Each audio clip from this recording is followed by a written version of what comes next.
What's poppin', T Squad? It's your girl Keisha, and I'm here with tonight's All Tea All Shade. Southern Charm, New Orleans, season 2, episode 7. I have great news, you guys. T Squad, we are moving on up. So I am officially moving out of my home, you guys. I'm so excited. I'll be out of here like within the next 2 weeks. So whole new space, whole new era for our channel, you guys. I worked my ass off to move. I've been in my home now for 10 years. It's time to go. New space, new lease on life. I'm so excited about my new house. I'm gonna do a tour video so you guys see the before I decorate, and then show you the after. I'm gonna do a whole cribs type thing because I'm gonna literally decorate everything from head to toe, all new everything. I'm so excited about this new adventure in my life, you guys. Hard work pays off. Staying steadfast and faithful to God, and being faithful over small things so he can bless you with big things pays off. So I'm just so grateful and excited. Heads up, the first week of August I won't be videoing, doing any reviews, because I'll be moving that week, and plus I'm going on a vacation to Chicago. But after that I'll be back with regularly scheduled programming. So excited, you guys. So yeah, let's get into my review of Real Housewives. I'm not Real Housewives of Southern Charm, New Orleans. So Reagan and Reece go to buy a cake for their wedding and then for her gender reveal. And she says this wedding will feel like her first one since she planned that one in 24 hours. The things that she says is just so inconsiderate to her ex. And I understand that she's moved on, but just be considerate of other people and their feelings. Like, God damn, bitch, you, ooh. So she no longer cares what other people think and is tired of trying to save face for folks. Girl, if you can hear what other people think, you would have cheated on your husband. But okay. So Tamica's planning a joint birthday party with her brother Sonny. Justin and Kelsey talk about the lasering he'll have on his nerves in his spine so he can avoid spinal surgery. He tells her the date of the procedure, and of course she's upset because he didn't tell her prior. And this is just another sign of this relationship is going nowhere, and exactly what Tamica was telling your ass is true. You hold no place in this man's life. Just because you helped him pick out a couch and some wallpaper and some paint don't mean that you are wife or fiance material. You are just a girl that he rooms with. Obviously he don't even involve you in on the big things in his life. How you laying with somebody every night and she don't even know you about to have nerves in your spine lasered off the next day? What the fuck? Like, that ain't no shit that you don't tell the person you sleep with every night. Like, girl, rethink this shit, Kelsey. You are wasting your goddamn time. Y'all been in this shit 3 years and he don't even talk to you about his life. Girl, all the signs are there. Don't ignore them. Send a question to since you asked. Me and Monique get you together. So, Reagan and Reece, along with their moms, go to see the venue for the wedding.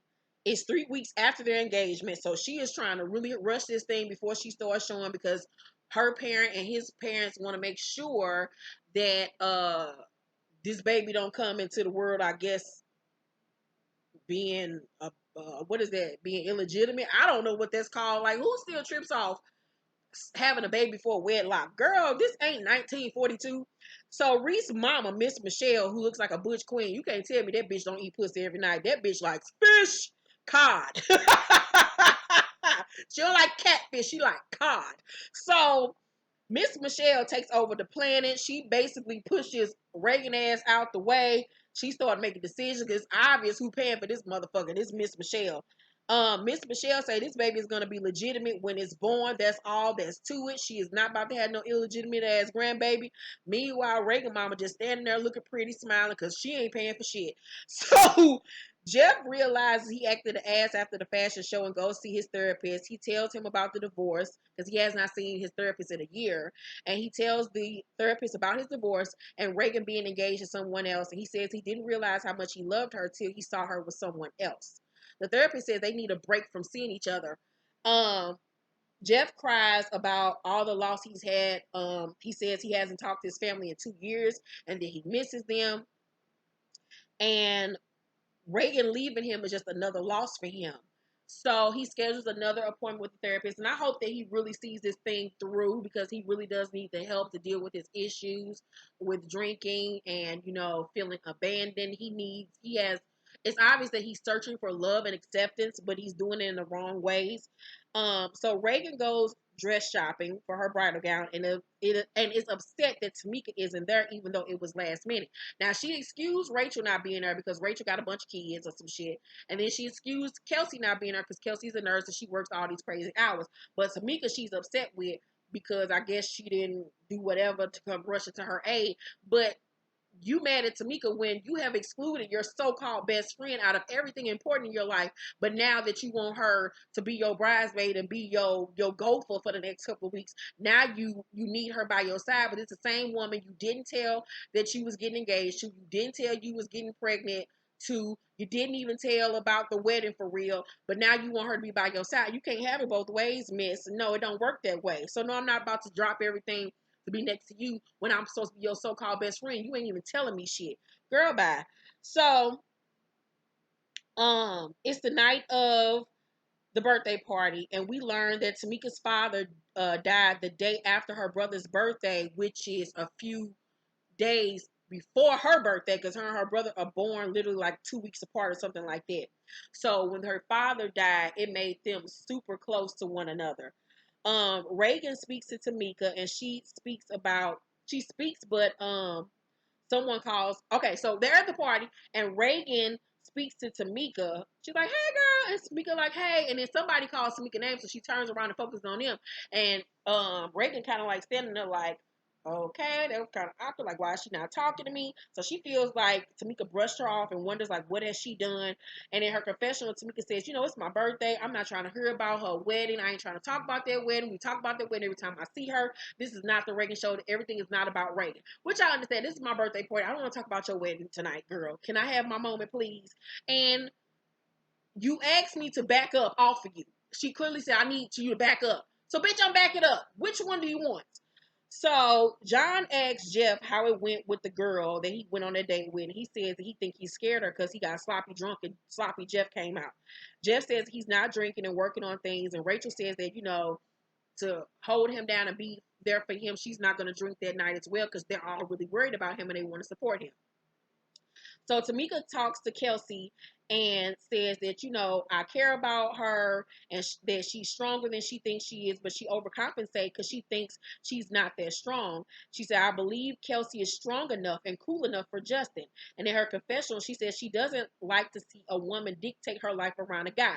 And I wish that Tamica, instead of being mean to Kelsey, would have just articulated that, because everything that she said was spot on when it comes to Kelsey, and really obviously put a battery in Kelsey's back from what we saw at the end of this episode, because Kelsey really did need to hear that, and she needs somebody like Tamica that is gutsy, that is outspoken, to help her assert herself more when it comes to Justin, because when Tamica says she thinks that she overcompensates because she thinks she's not that strong, it's spot on. That's why she's so fucking annoying and always trying to do the most, because she doesn't feel like she's good enough or that she fits in or whatever the case may be. So they hug it out. Rachel talks to Reagan about Jeff and says that it's tough trying to be there for both of them. Reagan says he's different. He's a different person when he drinks, and I'm not over him. And I'm over him and I'm not over him anymore to police his drinking. I have a life outside of Jeff, which is true. She does have a life outside of Jeff. She can no longer be his guardian and watchdog anymore. Jeff talks to Barry and apologizes for the way he acted. Barry says he needs some help and he loves him. And Jeff says, I don't want to let you down. You've dealt with this too much.